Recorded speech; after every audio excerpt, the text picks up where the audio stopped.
Buenas tardes, mi nombre es Jairo Andrés Angulo. Hoy les vengo a hablar sobre la objeción de conciencia en el servicio militar obligatorio. Primero tenemos que partir de qué se entiende por servicio militar obligatorio en Colombia. En Colombia el servicio militar obligatorio es prestado por todo ciudadano que tenga los 18 años cumplidos o más y que no haya definido su situación militar. Hay excepciones que son como que pertenezca a a una cultura indígena o a una etnia, y la otra es que no apruebe los exámenes psíquico-físicos. También tenemos la posibilidad de pagar la libreta militar, la cual es muy costosa, y yo creo que esta es una de las mayores razones por las que se presenta que los ciudadanos se ven obligados a prestar el servicio militar, porque una persona del campo no posee los recursos suficientes para pagarla, entonces se ve obligado a prestar el servicio militar. Bueno, ahora tenemos que definir qué es la objeción de conciencia. La objeción de conciencia es que yo como individuo o cualquier otra persona tengo la facultad de rechazar una norma o una ley o algo que me imponga el Estado o el poder político debido a mis condiciones no solo religiosas, sino filosóficas e interiores. Entonces, si miramos ya la objeción de conciencia frente al servicio militar obligatorio en países que nos sirven como base en nuestro ordenamiento jurídico, como lo son España, Francia. En España está totalmente constitucionalizado o materializada la objeción de conciencia respecto al servicio militar obligatorio. Quiere decir que en España ya aparece en la Constitución o en un código la objeción de conciencia frente al servicio militar obligatorio, cosa que en Colombia no hay. Por lo tanto, yo creo que los colombianos y el gobierno y el Congreso era de tomar estos precedentes y estas ayudas de otros países y aplicarlos en Colombia, porque muchas veces nosotros aplicamos y traemos normas extranjeras que no nos sirven y las aplicamos, las acomodamos a nuestra sociedad y no aplicamos cosas que en verdad sí son de vital importancia. También podemos hablar que la objeción de conciencia en el ámbito internacional se conoció, el primer caso fue sobre Corea del Sur. Dos ciudadanos eran llamados a prestar servicio militar obligatorio. Ellos objetaron, hicieron uso de la figura de objeción de conciencia. El Estado no les reconoció este derecho. Entonces ellos llevaron esto hasta la Comisión de Derechos Humanos, donde la comisión le dio la razón a los objetores, porque nos comenta que no es necesario que esté estipulado este derecho en la Constitución, pues este era el argumento principal del gobierno coreano, decir que en la Constitución de ellos no estaba estipulado la objeción de conciencia como tal frente al servicio militar. Entonces la comisión dice no, no necesita estar porque esto es un derecho que se desarrolla de otros, como es la libertad de religión y la libertad de conciencia, ¿sí? Entonces se entiende que la objeción de conciencia está inmersa en estos derechos y lo único que ayuda es a desarrollarlos.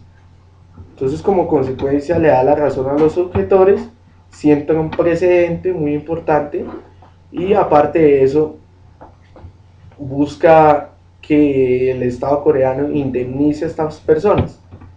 También encontramos que la Corte, la Convención de Derechos Humanos y otros organismos internacionales han dado libre albedrío a los estados para que tomen como ellos quieran la objeción de conciencia, la estipulen o no, pero siempre que la tengan que respetar y hacer y valer ese derecho, nunca dejándolo volando en el aire, que se escape, que nadie lo pueda hacer valer, sino siempre garantizando que se va a cumplir este derecho. Ya lo que nos compete a nuestro ordenamiento jurídico, encontramos que se puede decir que una de las primeras sentencias que trató este tema fue la T-409 de 1994, una sentencia de tutela que fue interpuesta por un objetor de conciencia al cual se le negó debido a que argumentaban, como en el caso de Corea, que nuestro país no se encontraba estipulado como tal la objeción de conciencia. Entonces, si la ley no está, si no lo está estipulando, pues simplemente no se cumple, no se puede hacer cumplir este derecho, simple y llanamente por esto, porque no está constitucionalizado ni materializado en ley alguna. Entonces ahí encontramos otras sentencias como la C511 de 1994, que simplemente retoman este precedente y lo sientan para fallar en lo mismo. Encontramos otras sentencias ya que otras que toman el mismo precedente, pero a mi parecer la Corte se enfoca en otros lados que no tienen nada que ver o que me parecen unos argumentos poco lógicos y sólidos para la objeción de conciencia frente al servicio militar. Por ejemplo, en una sentencia la niega primero por el hecho de no estar materializada y también por el hecho porque dice que puede el objetor puede no prestar, no, el objetor manifiesta que él no presta el servicio militar porque su religión le impide tomar las armas y herir a otras personas o hacer uso de ella de la fuerza, matar a otros o garantizar la paz mediante el uso de la violencia. Entonces le dice la corte, no, mire, es que usted en el servicio, cuando presta el servicio militar, no solo lo vamos a dejar, no solo le vamos a dar un fusil para que mate, para que cree violencia, para que todo esto, sino le podemos dar labores de oficina, que maneje la radio, que conducción, mantenimiento, pero no le vamos a dar un fusil ni nada para que viole sus creencias, su filosofía. Y aparte de eso, como ya les había manifestado, se basan en que no está constitucionalizada o materializada. Ya encontramos muchas sentencias que utilizan los mismos, otras que desarrollan el mismo tema, pero siempre fallando a favor del Estado, en que sí se debe que está la sí se debe, no se debe que admitir la objeción de conciencia, con los mismos precedentes de la argumentos y el mismo precedente de la sentencia T409 de 1992. Ya por el año del 2009 encontramos una sentencia que rompe con toda esta línea jurisprudencial y con todos estos precedentes, ¿no? Que desarrolla todo lo contrario, que es un nuevo aire a la vida jurídica, le da un nuevo aire a la vida jurídica y a lo que es la objeción de conciencia frente al servicio militar en la vida jurídica. Y es la sentencia C728 del 2009. Entonces, ¿qué sucede en esta sentencia? En esta sentencia ya dicen, es una de constitucionalidad, una sentencia de constitucionalidad. Ya la Corte llega y manifiesta que estos argumentos que ha dado la Corte en diferentes sentencias no son válidos. ¿Por qué? Porque es que significa que un derecho no está constitucionalizado o materializado, no significa que se pueda violar o que se pueda dejar volando y que no se le dé a nadie, no se le garantice a nadie. Entonces dice, no, miren, vamos a dar la objeción de conciencia, pero no se va a materializar, no se va a materializar en ley formal, la vamos a dar simplemente a aquellas personas que cumplan con los siguientes requisitos. Que manifiesta que el primero es que la conducta, o sea, la prestación del servicio, va a causar severas alteraciones a su actuación, a su actuar, a su vida, va a afectar sus manifestaciones externas y su comportamiento. También dice que otros requisitos que tienen que ser profundas, fijas y sinceras. ¿Qué quiere decir profundas? Como ya lo había dicho, que no solo yo diga, no, es que me afecta porque va en contra de la violencia y mi religión no aplica la violencia, sino que en mi actuar eso significa que voy a cambiar como persona, que si aplico esa violencia, que si cojo ese fusil, que si tomo las armas, vaya a volverme una persona violenta, agresiva, que mi comportamiento con los demás se vea afectado.